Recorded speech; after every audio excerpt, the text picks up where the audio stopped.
dementia-friendly faces joining us, which is great. Hi, Sudeep. Hi, Sandra. I'm doing a script at the same time. Okay. I think, Craig, of the professors got in touch with me about possibly this project. Are you part of this visual research group? Is it to do with stroke as well? No, that's a slightly different group within the university, but we, a few of us are from the same professional background, orthoptists, so we do have links, but we are slightly different groups within the university. Right, okay. It's an interesting project because a lot of work on this has gone on in Parkinson's dementia. Yeah. Many early Ds, so the scope to MCI, new classification of dementia, which will probably come in 2022, which is biomarker diagnosis, preclinical. Right, okay. Right? So that is the biggest step of work that's going on in dementia research in the next 2-3 years. Right, okay. Okay. So this will fit in very well with what's going on globally. Great. So I think this breakout room is really just an opportunity to ask some questions to Craig and have a chat about this topic. And so, Craig, I personally know the little face here on this Zoom chat, but for example, Sandra is a former carer of someone who's been living with dementia. Thais is one of my PhD students, and I work with Konstantinos, who's at LJMU, and he's doing falls in older people and the biomechanics of that. So an aging interest, just heard from Sudeep as well, the clinical perspective. So I don't know, Sandra, do you have any questions maybe about the topic? I can, yeah. Because diagnosis of dementia illness can actually improve people's quality of life. Sorry, Sandra, you're really rough, your voice. It's like...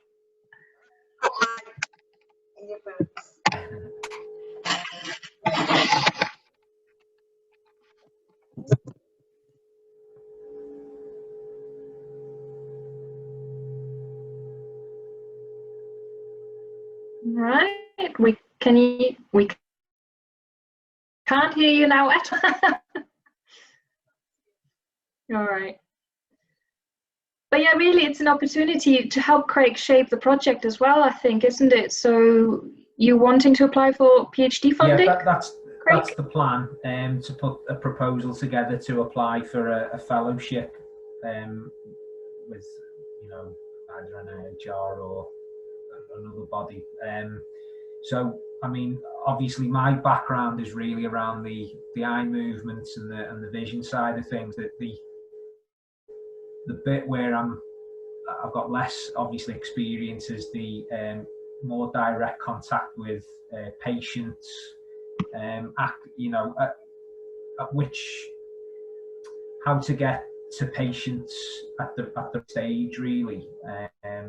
So obviously I'm wanting to have a diagnosis of the mild cognitive impairment or mild Alzheimer's. So where I'm a little bit is the kind of the processes that the patients go through in terms of once they've been referred, and then where they referred to, and then after that where they're looked after really, and the feasibility of being able to recruit patients, but also I suppose from the point of view of getting patients involved in terms of the physicality of actually me undertake the assessments, and whether they'd be it'd be something they'd be wanting to be involved with really. When I say physicality, I don't mean I'm going to be getting them to do anything major. You know, the time for testing their eyes and that kind of thing would be around about an hour in total, and whether that's going to be, you know, a barrier for patients wanting to be involved, I suppose. Right, Craig, can I quickly come in? Because it's only about 1 minute and 40 seconds. Yeah. So the best thing for you to do is to get in touch with our R&D lead in the trust, right? Okay, so what trust was that, sorry? Mercy Care. Amazing care, right. Now, patients with MCI are not kept in the trust books anymore. We used to follow them up annually for the last few years. If we get a diagnosis of MCI, they get discharged back to GP Okay. with advice that if things deteriorate, then they're referred back. Right. In general, 20% of new patients in any dementia services will be MCI. About 50 odd percent will be mild Alzheimer's disease, mild dementia, but more than 50. So you will get that cohort very easily in any of the 3 mental health trusts here. Okay. Northwest Boroughs, Merseycare. MCI will probably remain with GPs. They will get diagnosed and they normally go back to Okay. GP. What is your N for your study? What numbers do you need? Well, I've not done a power calculation or anything like that at the moment. So in terms of actual numbers, I've not got an actual number. But obviously, I think, you know, it would need to be a reasonably substantial amount in order to make sure that, you know, if any of the conclusions were robust. Excuse me, I've got a visitor. So getting access to patients won't be a problem for this cohort, okay? Yeah, okay. Once you work out what your N is, and then you can get in touch with Pauline, which is our R&D manager. She can get in touch with me, and then we can work the problem at all. Okay. Just as I see that the clock is in this room, that's absolutely fine. So it's just if you wanted to have a chat in a different room as well. So please feel free to stay if you want to. I see, Konstantinos, you've put your hand up. That's great. Very interesting. My area of expertise is falls, and specifically stair falls. And what we have seen in older people is that they have fallen repeatedly in the past, have a very specific gaze behavior on stairs. So to put it simply, they look at the wrong places at the wrong times. So the question I wanted to ask you is the saccade linked with in some way with gaze behavior? Well, possibly yes. I mean, obviously, there's been quite a bit of work that's gone on in Alzheimer's disease or dementia more generally about gaze behavior and how it's guided, and how the gaze behavior might tell us something about the cognition of the patient. Obviously, in scanning any visual scene, whether it's reading or whether we're, you know, walking around, our saccades, as well as our other eye movement systems, are fundamental really in making us look at the right place at the right time. What causes some people to look at a certain point, I'm not sure. Obviously, the saccade is the end point of thinking of where to look, and then looking at that place, and then making the movements in response to that. Yeah. But there's definitely been some work in relation to saccades or gaze mapping to see how that might then affect memory, and also how it might correlate with cognition also, definitely. I think moving upstairs is a paradigm where gaze is really, really important. Mm-hmm. Because it may tell us something about who is going to fall on stairs and who not. And this is very powerful, because stair falls is a major hazard. Yeah, I think probably it would be useful to think of it, obviously gaze and saccades is one element. There's other eye movement systems that will also play into that. So smooth pursuits of tracking objects, but also your vestibular system, because obviously you never just with your head still. So that would be interesting to see what the interaction is. Yeah. And I wasn't actually aware of specific gaze for stair falls, so that's really interesting. A colleague of mine actually has just done a PhD on falls and vision in falls at the university, so that's interesting. Thank you. Is there something as well that you have to look at in terms of subtypes of dementia? Because some, like, and I'm not sure about Lewy bodies, but I think Lewy bodies has hallucinations involved as well. So I don't know. So there may be something you have to rule, and maybe you just look at people with Alzheimer's disease dementia and compare them against rarer types. Just a thought. Yeah, I mean, I suppose one of the limitations, if you like, of some of these characteristics is whether they can differentiate between different types, because a lot of the time the characteristics, the reduction in latency, for example, how, you know, the reaction time could be similar in some, but there has been shown to be differences in certain parameters, and the saccadimeter can test different types of saccades. So pro-saccades, where you look towards an object that appears, or an anti-saccade, where an object appears and you've got to look in the opposite direction. So there is scope for there to be a differentiation, but that would be something that would be useful to do in terms of subsets of patients, because they may well behave slightly differently on the testing. Yeah, Sandra, any thoughts?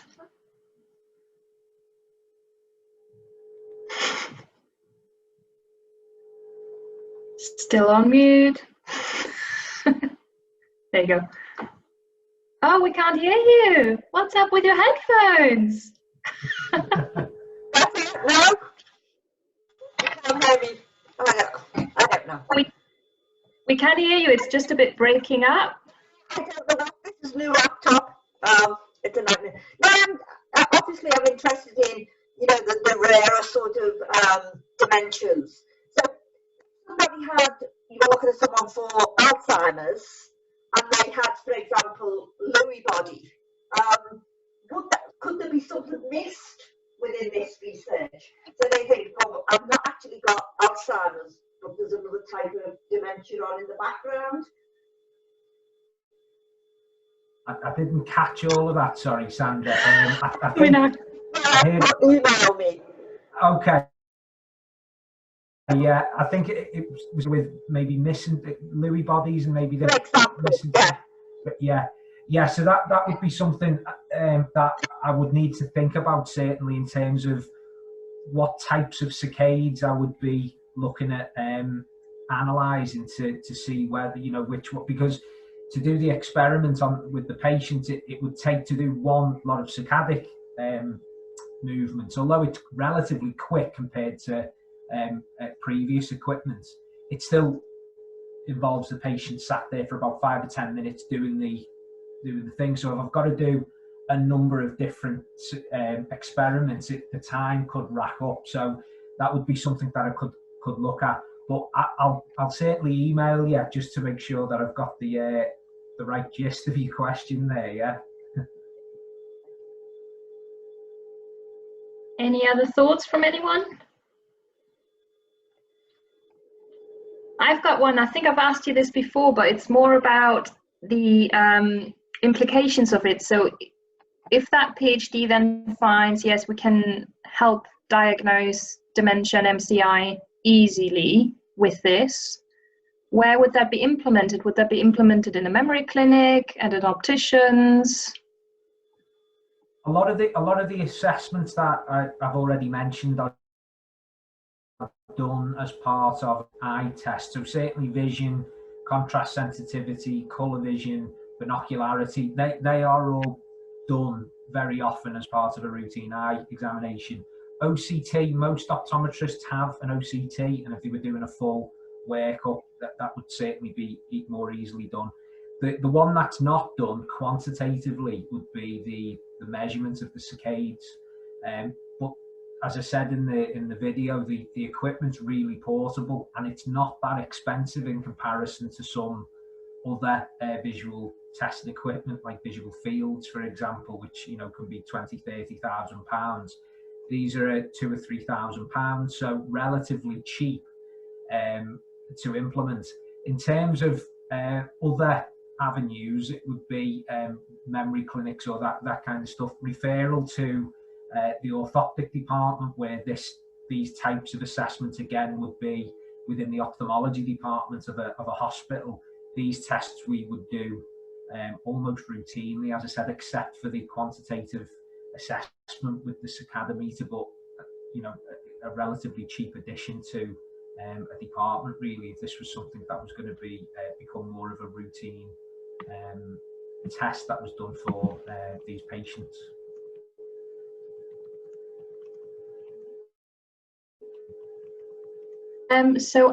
That's great. So mindful of time, Anne, I was just about to put it in the chat, but could you share the link, please, of the main room in the chat? Yes, I'll try and do that. So I hope this was a little bit helpful, Craig, having a chat about it. And you've got some contacts with Sudeep and Sandra as well, and others if they want to follow up. Yeah, that's great. I've just spotted Mark. Mark's just put a message to me in the chat, so I'm just responding to him. Okay, so if we all go back to the main room now, Anne posted it in the chat. Thank you. Thanks, Clarissa.